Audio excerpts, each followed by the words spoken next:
Hi everyone and welcome to a brand new episode of Beyond the Boundary। दोस्तों अभी के चल रहे वर्ल्ड कप में न्यूजीलैंड के रचिन रविंद्र ने एक बड़ा आउटस्टैंडिंग रिकॉर्ड सेट किया है। इस 23 साल के टैलेंटेड लेफ्ट हैंडेड बैट्समैन ने इस वर्ल्ड कप में अब तक 565 रन्स बनाए हैं। This incidentally is the most runs scored by a batsman under 25 years of age in a single edition of an ODI World Cup।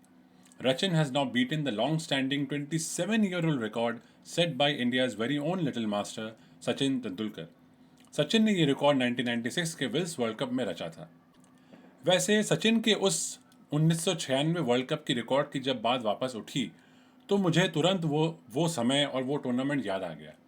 मैंने प्रॉपर क्रिकेट देखना शुरू ही किया था 1996 वर्ल्ड कप से, और सचिन के उस टूर्नामेंट में वो इनक्रेडिबल परफॉर्मेंस की वजह से ही मैं क्रिकेट से ऐसा जुड़ा कि वापस मुड़ के कभी नहीं देखा। That was the world cup which propelled Sachin to super stardom. इस टूर्नामेंट में मास्टर ब्लास्टर की कई यादगार पारियां थी।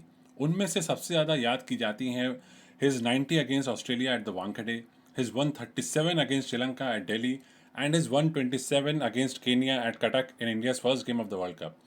Even उनकी 65 against Sri Lanka in the semi-finals was a terrific knock, even though India lost that game.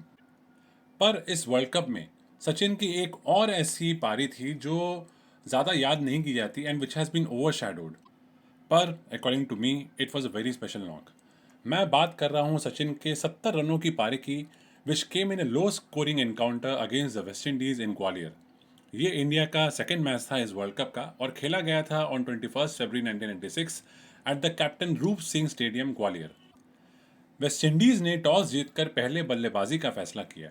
However pitch आसान नहीं थी और बॉलर्स के लिए उसमें काफ़ी मदद थी। इंडियन बॉलर्स ने बेहतरीन परफॉर्मेंस करते हुए वेस्ट इंडीज़ को सिर्फ 173 के स्कोर पर ऑल आउट कर दिया। अब टारगेट तो ज़्यादा नहीं थी and India was favourites to win. However ये वेस्ट इंडीज़ की team were no pushovers. They had great fast bowlers like Curtly Ambrose, Courtney Walsh and Ian Bishop in their ranks. Ambrose rocked India early by taking out Ajay Jadeja and Navjot Singh Sidhu. तब India का score था 15 for 2 and क्योंकि India का middle order strong नहीं था तो Indian fans काफ़ी tense होने लगे थे। पर 23-year-old Sachin Tendulkar had other ideas. Sachin तब ड्रीम फॉर्म में थे एंड इट सीम कि वो कोई डिफरेंट विकेट पर ही बैटिंग कर रहे हैं। उन्होंने वेस्ट इंडीज़ के पेस बैटरी को बड़े आराम से खेलना शुरू कर दिया। शुरुआत में ही उन्होंने क्रीज के हर तरफ चौके लगाते हुए उन पर प्रेशर डालना शुरू किया। क्योंकि रन बनाना आसान नहीं था तो सचिन सिंगल्स एंड डबल्स भी लेते रहे। कप्तान मोहम्मद अजरुद्दीन एंड देन विनोद काम्बली के साथ सचिन ने वाइटल पार्टनरशिप्स किए एंड पारी को संभाला। But Sachin was the main अग्रेसर इन बोथ दीज पार्टनरशिप्स। जब तक सचिन क्रीज पर थे तब तक वेस्टइंडीज के बॉलर्स पर दबदबा बना रहा। Sachin was eventually run out for a superb knock of 70 from just 97 balls on a tough wicket in a tricky chase। उन्होंने अपनी पारी में 8 चौके मारे। जब वो आउट हुए तब इंडिया का स्कोर हो चुका था 125 for 4। लेटर विनोद काम्बली और नयन मोंगिया ने ये इंश्योर किया कि there were no more hiccups and India went on to win the game by 5 wickets and 62 balls to spare.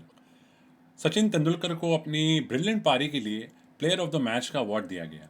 अगर सचिन ने उस ट्रिकी पिच पर यह पारी नहीं खेली होती तो इंडिया का वीक मिडिल ऑर्डर शायद इस टारगेट को चेज नहीं कर पाता, specially against these fast bowlers, और इसलिए मैं इस इनिंग्स को काफ़ी स्पेशल मानता हूँ। हाँ, सचिन ने इस वर्ल्ड कप में और भी मेमोरेबल और काफ़ी बेहतरीन परफॉर्मेंसेस दिए, but they were on really good batting pitches except the semifinal one. ये एक टफ पिच थी एंड इंडिया चेस कर रही थी। ऐसे सिचुएशन में आके Sachin, who was just 23 years old then, showed immense maturity to master the chase। Of course ये रोल सचिन ने through out the 90s play किया था जहां वो एक वीक बैटिंग यूनिट को सिंगल हैंडेडली लीड करते थे। But this was for me one of the first glimpses of the mature batting great that he was at such a young age. तो क्या ये सचिन की अंडररेटेड वर्ल्ड कप पारी आपको याद है? मैंने तो ये मैच लाइव देखा था एंड आज तक सचिन के रनआउट मेरी जहन में ताज़ा है, क्योंकि तब तक मुझे बहुत बुरा लगा था कि सचिन इस तरह से रनआउट हो गए, because I was expecting him to go on and get 100। अगर आपको भी ये नॉक याद है और अगर आपको भी लगता है कि ये एक अंडर अप्रिशिएटेड एफर्ट था तो मुझे कमेंट्स में अपनी राय ज़रूर देना। मुझे बहुत अच्छा लगेगा उन्हें पढ़कर। Anyway that's it for today, this was a short episode. I hope आपको ये trip down memory lane interesting लगी होगी। वर्ल्ड कप एंजॉय करते रहिए, there is just 3 games left. मैं जल्द लौटूंगा बियॉन्ड द बाउंड्री के एक नए एपिसोड के साथ। This time it will be a world cup review. तब तक के लिए have a great day and thank you once again for listening.